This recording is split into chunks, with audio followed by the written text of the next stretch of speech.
BJYM నేత రవికుమార్ ప్రగతి భవన్ ను ముట్టడించేందుకు ప్రయత్నించారు. ఉపాధ్యాయులకు మద్దతుగా జీవో 317ను రద్దు చేయాలని ఆయన డిమాండ్ చేశారు. దీంతో పోలీసులు అతన్ని అరెస్టు చేసి పోలీస్ స్టేషన్కు తరలించారు.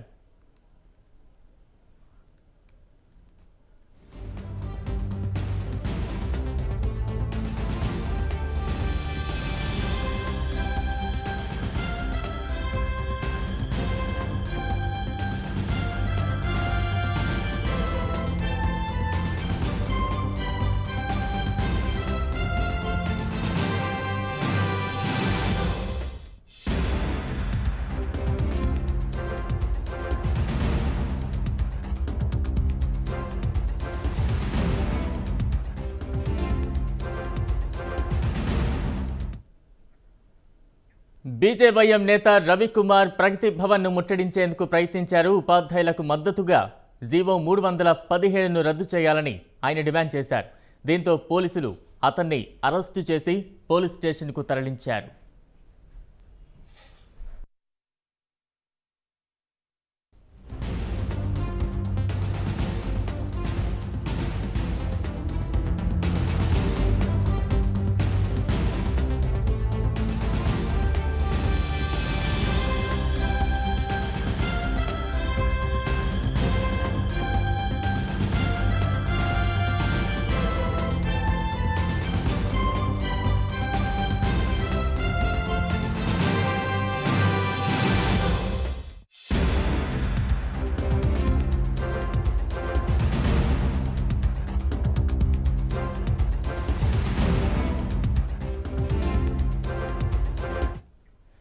మొత్తంగా ప్రగతి భవన్ ముట్టడికి యత్నించిన బీజేవైఎం నేత రవికుమార్ను పోలీసులు అరెస్టు చేశారు.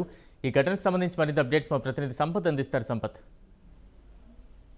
బలరాం, ఈరోజు బీజేవైఎం నాయకులు ఉపాధ్యాయులకు మద్దతుగా ప్రగతి భవన్ ముట్టడించేటటువంటి ప్రయత్నం చేశారు. ప్రభుత్వం తీసుకువచ్చినటువంటి 317 జీవోను రద్దు చేయాలని వాళ్ళు కోరడం జరిగింది. ప్రధానంగా చూస్తే స్పౌస్ ట్రాన్స్ఫర్స్ అనేటువంటి వాటిపైన కొంత సందిగ్ధత నెలకొన్నటువంటి నేపథ్యంలో దానికి సంబంధించి ఈ తెలంగాణ రాష్ట్ర వ్యాప్తంగా కూడా ఉపాధ్యాయులందరూ కూడా మౌన దీక్ష చేపట్టడం జరిగింది. మౌన దీక్ష చేస్తున్నటువంటి కొంతమంది ఉపాధ్యాయులను కూడా 2 రోజుల క్రితం పోలీసులు అదుపులోకి తీసుకోవడం జరిగింది. అయితే వాళ్ళు శాంతియుతంగా ఈ బదిలీలకు సంబంధించినటువంటి వ్యవహారంలో భార్య ఒకవైపు భర్త ఒకవైపు ఉండడం అనేటువంటిది కరెక్ట్ కాదు. భార్యాభర్తలను దూరంగా ఉంచడం వల్ల తమకు కొంత కుటుంబంలో ఇబ్బందికరమైనటువంటి వాతావరణం ఏర్పడుతుందని చెప్పేసి వాళ్ళు గతంలోనే ప్రభుత్వం దగ్గర ఆర్జీ పెట్టుకున్నారు. అయితే ప్రభుత్వము జారీ చేసినటువంటి 317 జీవో ప్రకారము ఇద్దరు ఒకే చోట పనిచేయడానికి వీల్లేనటువంటి పరిస్థితి ఉందని చెప్పేసి వాళ్ళు భావిస్తున్నారు. ప్రధానంగా అయితే ఇప్పుడు మరి 2-3 రోజులు మరొక జీవోను ప్రభుత్వం తీసుకొచ్చేటటువంటి అవకాశం ఉంది.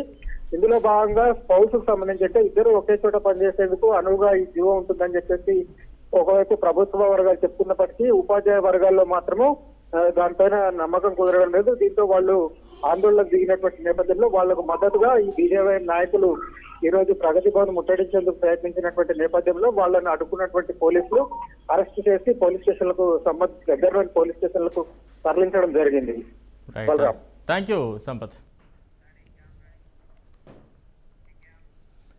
కొండగట్టు ఆంజనేయ స్వామి ఆలయంలో జనసేన అధినేత పవన్